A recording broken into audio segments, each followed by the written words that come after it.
Hi student, exam அன்னைக்கு காலையில் ஒரு 4 மணிக்கு எந்திக்க பாரு. ரெகுலராக நீ 5 மணிக்கு எந்திக்காதுன்னா 4:30க்கு எந்தி போதும். 4 to 8 வீட்டில் உட்காந்து நல்லா ப்ரிப்பேர் பண்ணு. எப்படி ப்ரிப்பேர் பண்ணுறது? ரெஃபரன்ஸ் புக்கு வேண்டாம், நோட்டு வேண்டாம். நேற்று நீ எழுதி வச்ச ஹிண்ட்ஸ் பேப்பரை மட்டும் கையில் வச்சுக்கோ. எதெல்லாம் நம்ம அந்த ஹிண்ட்ஸை பார்க்க புக்கில் எந்த பக்கத்தில் இது இருக்கு, அங்கே என்ன மார்க் பண்ணியிருக்கோம், இதில் எந்த பாயிண்ட்ஸ் எல்லாம் நம்ம பரீட்சையில் எழுதணும், எல்லாத்தையுமே அப்படியே ஸ்டெப் பை ஸ்டெப்பாக ரீகால் பண்ணு. எத்தனை பாடம் இருக்கோ எல்லாத்தையுமே படித்தது எல்லாத்தையுமே ஏற்கனவே சொன்ன மாதிரி ஃபர்ஸ்ட் ப்ரிஃபரன்ஸ் இந்த கொஸ்டினுக்கெல்லாம் கொடுக்கலாம், செகண்ட் ப்ரிஃபரன்ஸ் இந்த கொஸ்டினுக்கெல்லாம் கொடுக்கலாம்.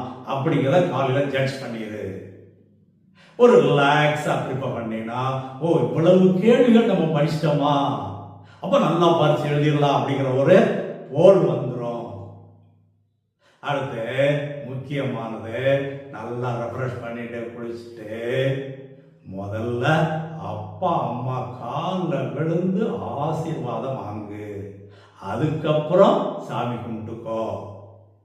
சாமி கும்பிட்டு அந்த ஒரு நிமிஷம் தான் நீ சாமியை பற்றி நினைப்ப.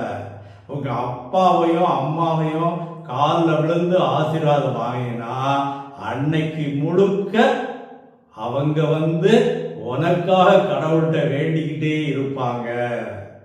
என் பிள்ளை நல்லா பரிசு எழுதணும்னு சொல்லி வேண்டிக்கிட்டே இருப்பாங்க. அதனால கண்டிப்பா செய்ய வேண்டியது ஆசீர்வாதம் வாங்கிட்டு நேர நம்ம எக்ஸாம் ஹாலுக்கு போகலாம். எக்ஸாம் சென்டருக்கு போன உடனே உன் ஃப்ரெண்ட்ஸை பார்த்து அந்த கேள்வி படிச்சிட்டியா, இந்த கேள்வி படிச்சிட்டியா, அது வருமா இது வருமா, எந்த டிஸ்கஷனை வச்சுக்கிடாத. நீ படித்ததை மட்டும் அந்த பேப்பரை வச்சு ஒரு ரீகால் பண்ணிக்கிட்டு இரு. மைண்டை ரிலாக்ஸாக வச்சுக்கோ. ஓகே, அடுத்த பாயிண்ட் பார்ப்போம்.